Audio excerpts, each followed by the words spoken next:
Hello everyone, welcome to Net Biology. We were discussing about Mendelian genetics. हम Mendelian genetics के बारे में बात कर रहे थे और मेंडेलियन जेनेटिक्स में हमने दो लॉज जो पहले वाले थे उनको डिस्कस कर लिया था. Law of dominance, law of segregation. हमने देखा था लॉ ऑफ डोमिनेंस में दो एलील्स थे.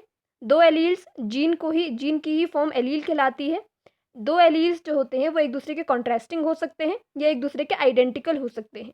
कॉन्ट्रास्टिंग या हाइब्रिड वाली केस में जब वो हेटेरोजाइगस हैं तो उस केस में एक अपने आप को एक्सप्रेस कर पाता है और दूसरा सप्रेस हो जाता है. तो ये लॉ ऑफ डोमिनेंस था कि किसी की एक ही की एक्टिविटी शो हो पाएगी. और दूसरा था law of segregation, separation of gametes.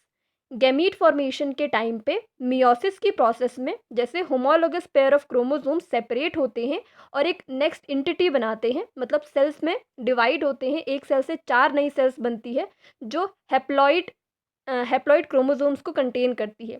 तो होमोलोगस जो पेयर है क्रोमोसोम्स का वो सेपरेट हो जाता है. इसकी वजह से जो एलील्स हैं वो भी सेपरेट हो जाते हैं और दो अलग अलग गैमीट्स में चले जाते हैं. तो ये क्या कहलाता है? Law of segregation. इसकी वजह से ही जब आगे गैमीट फ्यूज होंगे तो फिर चांसेस आ जाते हैं जो पहला वाला सप्रेस हो गया था कैरेक्टर वो वापस से उभर के आ जाए. ठीक है, यहाँ तक हमने देखा था. और ये सारी कहानी मोनोहाइब्रिड क्रॉस की थी जिसमें केवल एक पर्टिकुलर कैरेक्टर को लेके आगे इनहेरिटेंस देखी गई थी.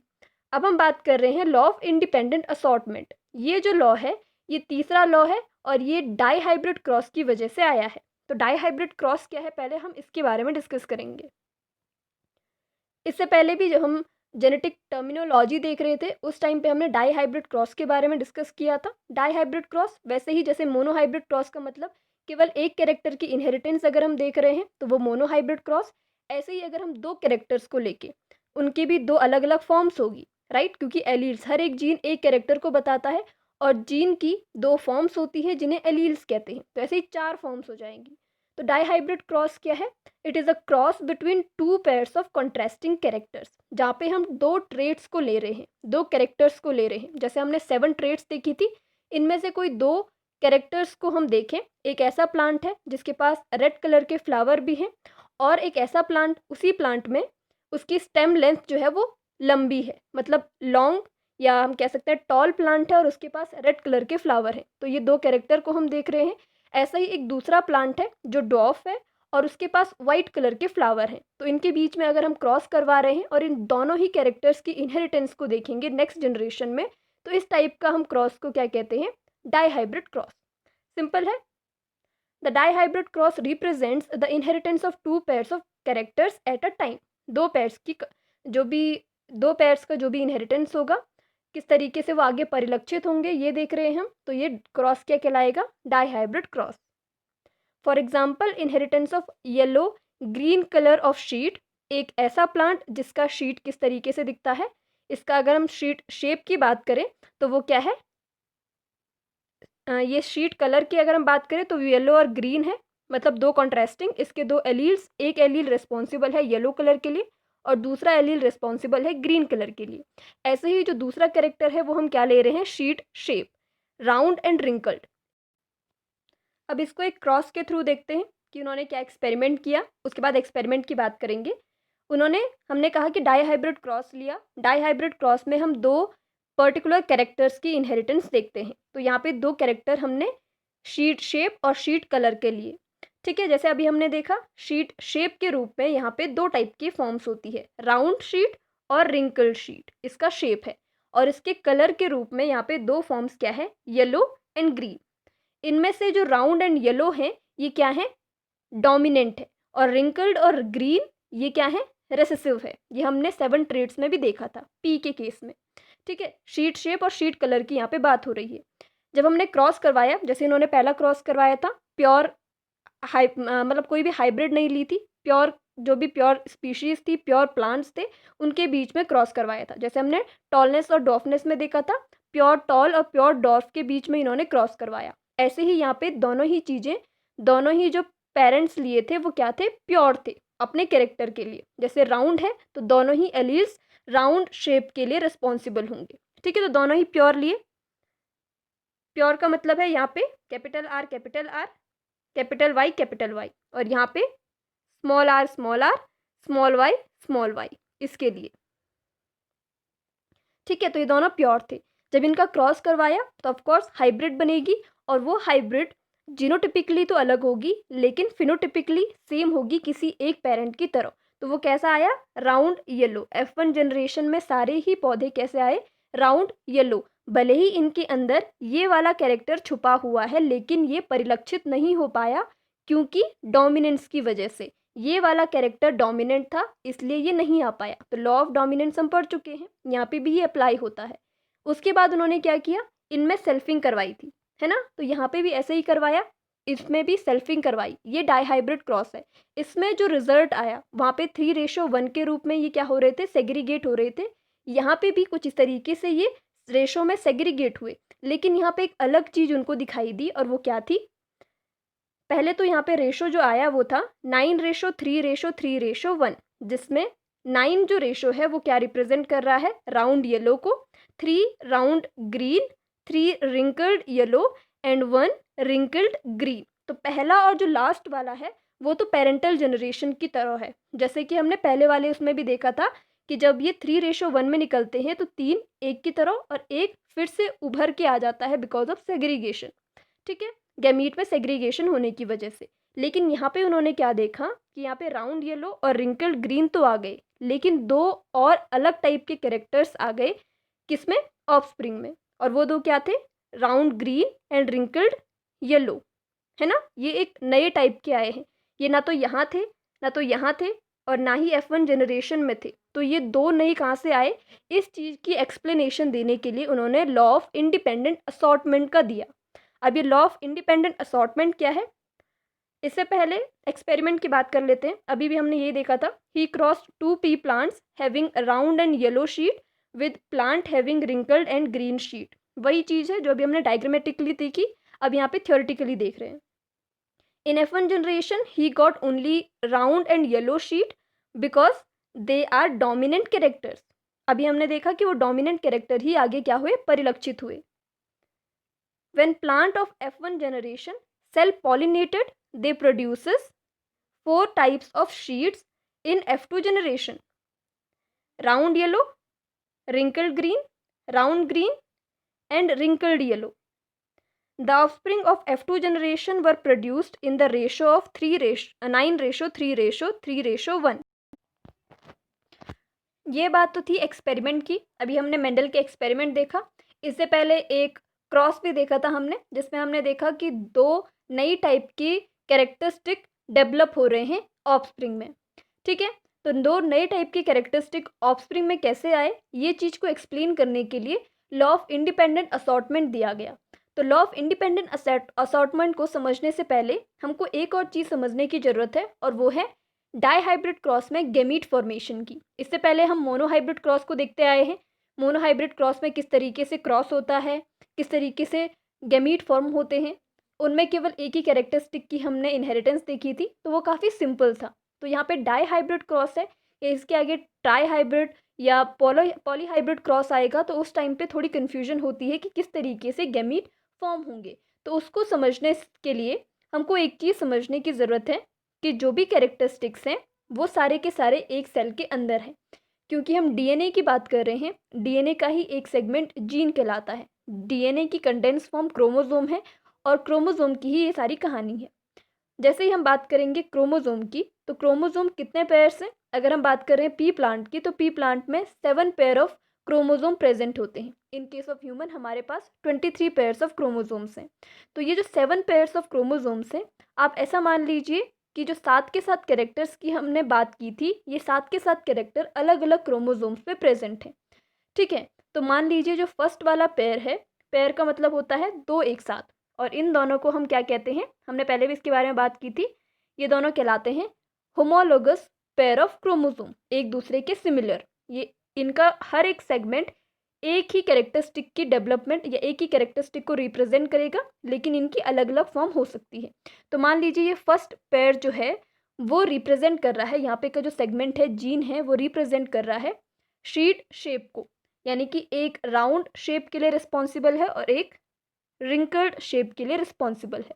दूसरा कैरेक्टरिस्टिक जो है या दूसरा जीन जो है वो 5th क्रोमोसोम पे प्रेजेंट है, 5th क्रोमोसोम पेयर पे। यहाँ पे का जो सेगमेंट है वो रिस्पॉन्सिबल है शीट कलर के लिए, एक येलो कलर के लिए, येलो कलर के लिए जो क्या है डोमिनेंट, और एक ग्रीन कलर के लिए जो रिसेसिव है। ये कौन सा पेयर है? 5th पेयर है। तो ये जो 7 पेयर्स हैं वो किसी एक सेल में प्रेजेंट है। जब सेल डिवीजन होगा या मियोसिस होगा, रिडक्शन डिवीजन, गैमीट फॉर्मेशन, उस टाइम पे 7 जो हैं पेयर में है, पहले 14 है पहले, उसमें से 7 जो होंगे वो किसी एक सेल को मिलेंगे क्योंकि हैप्लॉइड होते हैं गैमीट। तो ये जो 7 क्रोमोसोम्स हैं, ये 7 क्रोमोसोम्स 7 के 7 कैरेक्टर्स को लेके आएंगे। इनका एक एक एलील, हर एक कैरेक्टर का एक एलील एक सेल कंटेन करेगी। तो हम यहाँ पे 2 कैरेक्टरिस्टिक्स की बात कर रहे हैं, तो एक सेल या एक गैमीट 2 टाइप के कैरेक्टरिस्टिक यहाँ पे कंटेन करेगा, 2 कैरेक्टरिस्टिक, 2 जीन्स के 2 एलील्स को, और एक अदर सेल्स या अदर गैमीट कौन से? अदर टाइप के 2 एलील्स को कंटेन करेगा। ठीक है, तो मान लीजिए यहाँ पे डिवीजन कुछ इस तरीके से हुआ और हमारे पास किस टाइप का एक गैमीट आया जिसमें क्या था? Capital R and capital Y, round sheet and yellow coloured sheet. ऐसे ही यहाँ पे इस गैमीट के पास कौन सा आया? Small r and small y, मतलब कौन सा? Wrinkled sheet and green coloured sheet. इसमें ही हमने क्रॉस करवाया था। ठीक है, तो इंडिपेंडेंट असॉर्टमेंट का लॉ क्या कहता है? पहले तो हमने गैमीट फॉर्मेशन की बात की कि हर एक गैमीट के पास 2 एलील्स होंगे ही, क्योंकि हम डाई हाइब्रिड क्रॉस की बात कर रहे हैं। ऐसे ट्राई हाइब्रिड में 3 टाइप के एलील्स होंगे, पॉली हाइब्रिड में जितने कैरेक्टरिस्टिक हैं उतने टाइप के एलील्स होंगे, उतने एलील्स को हमको दिखाना पड़ेगा गैमीट्स में। ठीक है, तो ये बात तो गैमीट फॉर्मेशन की।